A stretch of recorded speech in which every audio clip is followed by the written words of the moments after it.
அன்பே சிவம். உலகத்துக்கு ஒரு நன்மை சொல்ல வரேன். என்னன்னு கேட்பீங்க. இப்போ வந்து நான் காலையிலேருந்து விரதம் இருந்தேன். விரதம் இருந்து இந்த வருஷம் விரதம் இருந்து எங்கள் அப்பா வந்தால் தான் இந்த பூஜைக்கு முடிவுக்கு விரதம் இருந்து பூஜையை முடிக்கணும். நான் முடிச்சிட்டேன். முடிச்சிட்டோடனே அப்பா யாசகம் தான் வாங்கி சாப்பிட்ணுன்னு சொன்னார். அப்போ நான் யார்கிட்ட கேட்குறதுன்னு ரொம்ப இதுவாக இருந்தேன். நான் போயிட்டு யாருக்கிட்டே யாசகம் கேட்க முடியாது இல்லை அப்படின்னு. அப்புறமேட்டு ஒரு அப்பா எனக்கு நினைவு வந்துச்சு. எங்கள் அப்பா யூடியூப்பில் அவர் யோகா பயிற்சியாளர் சொல்லி கொடுக்குறாரு. அந்த அப்பா எனக்கு திடீர்னு ஒரு அறிவிப்பு எங்கள் அப்பா கொடுத்தாரு. அப்பா ஸ்தானத்தில் வச்சுருந்தேன் அவரை. அப்பா ஸ்தானத்தில் தான் வச்சுருக்கேன் நான். யூடியூப்பில் வராரு பாருங்க. உபாம்பதின்னு பேர் அவருக்கு. அவர் பெரிய விஷயம். அவருக்கு எல்லாமே இருக்குது. எல்லாமேனா அவர் குடும்பத்தில் குடும்ப பாங்குலேயும் கரெக்டாக இருக்கிறாரு, உலக பாங்குலேயும் கரெக்டாக இருக்கிறாரு, அவர் தெய்வத்துலேயும் கரெக்டாக இருக்கிறாரு, யோகா பயிற்சியும் கரெக்டாக இருக்கிறாரு, தெய்வத்துக்கு என்ன செய்யணுமோ அதெல்லாம் கரெக்டாக பண்ணுறாரு. எதுலேயுமே அவரை குறை சொல்ல முடியாது. அவ்வளோ நேர்மையான மனிதன் அவர். அவர் இறைவனாகவே நான் பார்க்குறேன். எங்கள் அப்பானாவே பார்க்குறேன். எங்கள் அப்பா அம்மாவே நானும் அவரை உணர்றேன். நான் வந்தால அப்போ இருக்கும்போது அவர்கிட்ட தான் எனக்கு யாசகம் சாப்பாடு அவங்க வீட்டில் படைச்ச சாப்பாடே எனக்கு கேட்டு வாங்கி சாப்பிட சொன்னார் அப்பா. எனக்கு இந்த இது பூஜை முடிஞ்சு சாயந்தரம் பூஜை முடிச்சு அப்பா கிட்ட வாங்கி சாப்பிட்டேன் நான். அப்பாவும் எடுத்துகிட்டு பால் மாறாத எனக்கு கொடுத்தாரு. கொடுத்த உடனே இன்பமாக நான் சாப்பிட்டேன். இன்பமாக சாப்பிட்டது எனக்கு ரொம்ப சந்தோஷமாயிடுச்சு. எங்கள் அப்பா அம்மாவே எனக்கு சாப்பாடு போட்ட மாதிரி, என் பூஜையை முடித்த மாதிரி எனக்கு ஒரு ஃபீலிங். எங்கள் அப்பா அம்மாவே எனக்கு பூஜையை முடித்து சாப்பாடு போட்ட மாதிரி ஒரு ஃபீலிங் இருந்தது எனக்கு அந்த சாப்பாடை சாப்பிட்ட உடனே. அப்புறமேட்டு என்ன பண்ணேன், இந்த வருஷத்தோடு எனக்கு வெளி உணவு சாப்பிடக்கூடாது சொல்லிட்டாரு அப்பா. அதே மாதிரி எனக்கு தனினா இந்த சிவராத்திரியிலேருந்து வெளி சாப்பாடு சாப்பிடக்கூடாது சொல்லிட்டாரு. அதே மாதிரி வருஷம் ஒரு அறிவு கொடுப்பாரு அப்பா. இந்த வருஷம் வெளியே சாப்பாடு சாப்பிடக்கூடாது அப்படி சொல்லிட்டாரு. அதே மாதிரி தனி படுக்கணும் அப்படின்ட்டாரு எங்கள் அப்பா. அப்போ இதெல்லாம் எங்கள் அப்பா விசேஷமாக சொல்லிடுவார். இந்த வருஷம் பயன்படுத்தணும்.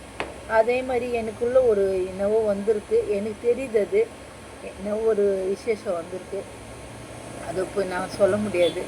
இறைவனுக்கும் எனக்கு என்னது எனக்கு ரொம்ப சந்தோஷமாக இருக்குது. நான் பட்ட இது வேதனைக்கு ஆண்டவன் கொடுத்துட்டாருன்ற ஒரு நம்பிக்கையோடு இருக்கிறேன். அப்புறமேட்டு திருவண்ணாமலையை பற்றி ஒன்று சொன்னார் அப்பா. அந்த திருவண்ணாமலை அப்புறமேட்டு இந்த யோகா பயிற்சியாளர் அப்பாவை தான் எனக்கு தீட்சையை வாங்கி கொடுத்தாரு. வாராகி அம்மன் ஆலயத்தில் தான் எனக்கு அப்பா இட்டுன்னு போய் எனக்கு தீட்சை வாங்கினது எங்கள் அப்பா தான் வாங்கி கொடுத்தாரு. எனக்கா தெரியாதையே அது அவர் தீட்சை வாங்கி கொடுத்துக்கிறாரு. அதுக்கப்புறமேட்டு எங்கள் அப்பா கிட்ட கேட்டவொடனையும் அந்த அப்பா மூலியமாக தாம்மா உனக்கு தீட்சை வந்ததுன்னு அப்பா சொன்னார் எனக்கு. அது வரைக்கும் சந்தோஷப்பட்டேன் நான். இப்போ திரும்ப இப்போ திருவண்ணாமலையை பற்றி ஒன்று சொன்னார் அப்பா. அதையும் உலகத்துக்கு நான்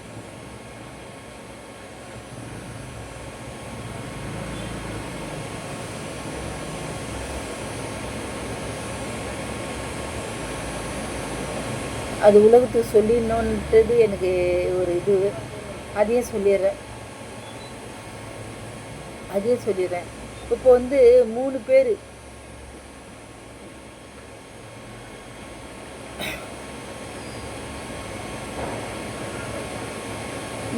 இருக்கிறாங்க. 3 பேர் என்ன, பிரம்மா, விஷ்ணு, ஈசன் 3 பேர் இருக்கிறாங்களா. அந்த 3 பேரில் அந்த 3 பேர் இடம் தான் அதுன்றாரு அப்பா. 3 பேர் ஐக்கியமான இடம் அது. அதனால தான் இந்த திருவண்ணாமலை இவ்வளோ புகழ் பெற்று இருக்குது அப்படின்னு சொல்கிறாரு.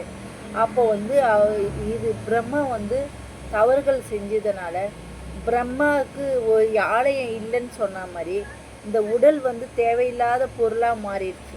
நம்ம உடல் பிரம்மன்றதுனால நம்மளுக்கு தேவையில்லாத பொருளாக மாறிடுக்குது இந்த பிரம்மம்.